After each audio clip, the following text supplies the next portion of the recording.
أعوذ بالله من الشيطان الرجيم بسم الله الرحمن الرحيم. Dear students, I am staff teacher Engr Kalimullah, Director Bright Future Institute Batkhela. Malakand حاضر یم ستاسو سره د نوی سبجیکټ د نوی کورس سره او دا د ډي ای ټي زمونږ بل سبجیکټ دی د هغې نوم دی اپریټنګ سیسټم. سمپلی دې ته ویل کېږي او ایس چې دی د اپریټنګ سیسټم دپاره او پار اپریټنګ او اس پار سیسټم دا دې لپاره سټینډ کېږي. او ایس ډېر زیات یو امپورټنټ سبجیکټ دی او د دې اهمیت دونه ډېر زیات دی چې دا سبجیکټ یا دا کورس نه وي نو زموږ سره به پوره کمپیوټر سیسټم نه چلیدو، ځکه چې او ایس چې دی دا څه دی، په دې کې څه کار کیږي، د دې څونه اهمیت دی، نو دا را روان لیکچر کې مونږ دلته په را روان منټونو کې دا مونږ وایو چې او ایس څه شی دی. او ایس چې دی دا یو سیسټم سافټویر دی which run the whole computer system. OS دا یو سیسټم سافټویر دی. د سافټویر دوه قسمونه دي. مونږ ویلو چې یو ته اپلیکیشن سافټویر وي او بل ته سیسټم سافټویر وي.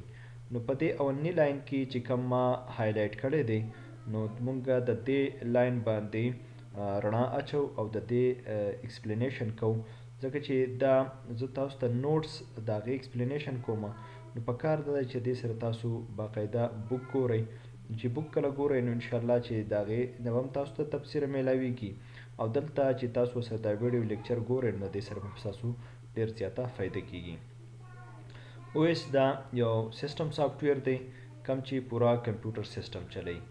نو د دې مطلب دا دی چې زموږ سره د سافټویر دوه قسمونه دي، یو ته ویل کېږي اپلیکیشن سافټویر او بل ته وایي سیسټم سافټویر. اپلیکیشن سافټویر هغه سافټویر ته ویل کېږي چې هغه د خاص مقصد لپاره استعمالیږي، یو خاص کار لپاره استعمالیږي، نو هغه سافټویر ته ویل کېږي اپلیکیشن سافټویر. لکه فار ایگزامپل مونږ د ایم ایس آفیس استعمالو، ایم ایس ورډ نو دا د رایټینګ لپاره استعمالیږي، ایم ایس ایکسل چې دی دا د اکاونټینګ لپاره استعمالیږي، پاور پوینټ هغه د پریزنټیشن لپاره استعمالیږي، کورل ډرا د ایډیټینګ لپاره یا مونږ د مختلف ګرافکس لپاره استعمالو، فوټوشاپ د فوټو ایډیټینګ لپاره استعمالیږي، دغه شانتي اټوکیټ چې کوم دی هغه د ارکیټیکچرینګ لپاره استعمالیږي. د هر یو سافټویر خپل خپل مقصد دی، خپل خپل کار دی، نو دغه ټایپ سافټویر ته دغه ته اپلیکیشن سافټویر وایي.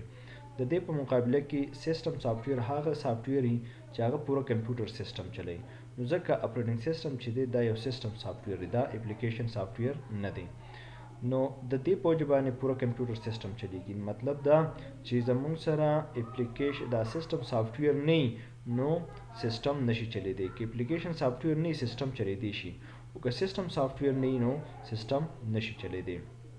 نو د بل الفاظ کې کوم د دې دا تعریف وکړو چې اپریټنګ سیسټم او جنرالي د دې مثال چې دی تاسو به اوس وایئ چې سر په مخ اپریټنګ سیسټم وایي، خو چې دا پریکټیکلي څه شیز دی، نو پریکټیکلي دا تاسو چې په خپل کمپیوټر کې دا کومه وینډو انسټال کړې ده دې ته اپریټنګ سیسټم وایي.